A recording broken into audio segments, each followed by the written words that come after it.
Alors là-dessus, là, on a marche arrêt pour la chaudière.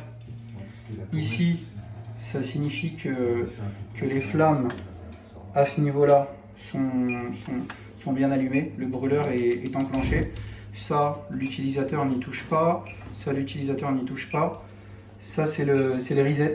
Si jamais vous avez un code défaut, je vais vous faire un test. Et là, j'ai bloqué le...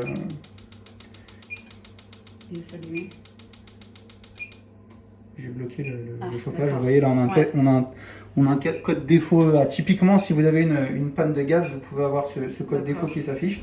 On a un code défaut EA. Si jamais vous avez un code défaut, le premier réflexe, appuyez sur la touche reset. Voilà. Vous restez appuyé pendant quelques secondes, 2-3 secondes. Et là, la chaudière, elle va se réenclencher. Normalement, elle va ressortir.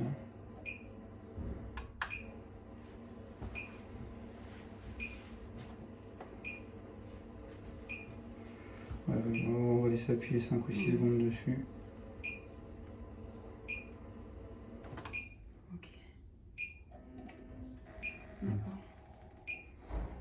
Voilà, on laisse appuyer 5 ou 6 secondes et après elle va refaire un cycle. Et si vous voyez que là, deux fois de suite, elle retombe en panne, là, faut appeler.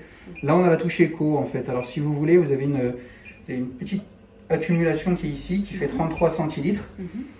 Lorsque vous allez enlever la fonction écho, on va avoir un réchauffement continu qui va s'opérer sur cette petite sur cette micro-accumulation.